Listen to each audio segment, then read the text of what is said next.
अर्धा तास लेट उठले आणि दिवसभर अशी काही माझी फजिता झाली. माझ्या पिल्लूला खायचे ते पोहे. आता सकाळी माझं पिल्लू पप्पासोबत भाजीपोळी खातं, पण दुपार झाली की त्याला पोह्याची आठवण येते. तसं सकाळी नाश्त्याला बनवले तर खात असतं, पण मी नाश्ता काही जास्त बनवत नाही. तर इथं माझ्या बाळासाठी मी मस्त पोहे बनवले.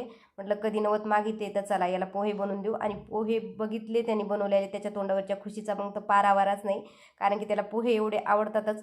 दिवसभर माझं हेच चालू आहे, काही नाही तर काही काम झालं की हात धुवायचा, आणि मग हात धुवायला पाणी नाही म्हणून इथं मी बकेट भरून पाणी ठेवलं.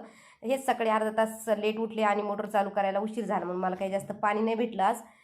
दिवसभर फॅन चालू असतो, दिवा तर काही विजत नाही, पण इथले देवापासले फुलं आहे ना हे सगळे सुकून जातात.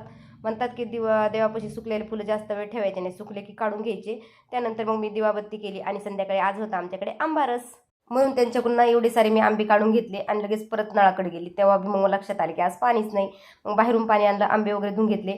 मोठ्या आंब्याचा रस करायला थोडा अवघड जातो, पण ह्या छोट्या छोट्या आंब्याचा ना पटकन रस होतो, मिक्सरमध्ये टाकायची गरज नाही पडत.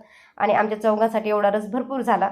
त्यानंतर आता आंबारस म्हटलं की कांद्याची चटणी तर आलीच, म्हणून मी बारीक बारीक कांदे कट करून घेतले. काही कांद्याची मी चटणी बनवली, काही कांदे मी भज्यासाठी ठेवले होते. दरवेळेस मी कांदा भजी बनवते, पण ह्या वेळेस ना मी त्याच्यामध्ये एक बटाटा खिसून टाकला होता, आणि त्या बटाट्यामुळे ना माझी भजी यावेळेची खूप सुंदर झाली होती, एकदम टेस्टी लागत होते. आता एवढे हात दुखून दुखून मी पापड बनवले होते, पण पापड काही मी अजून तळून पाहिला नव्हता. चला म्हटलं आता तेल ठेवलंच आहे तर पापड वगैरे तळून घेऊ. तरी तर मी पापड तेलात टाकला आणि एकदम छान असा फुगला होता. त्यानंतर ना मी बाकीचे सर्व पापड काढले होते. नागलीचा पापड तो बी माझा छान फुगला, ही पापडसुद्धा मी घरीच बनवला होता. त्यानंतर माझी कुरडाई बी मस्त मी घरीच बनवली, ती बी छान फुगली. आपल्या हातच्या गोष्टीने एकदम परफेक्ट जर झाल्या तर मग आपल्या खुशीचा पारावारात नसतो तसं बी. त्यानंतर लगेच मी देवाला नैवेद्य ठेवला.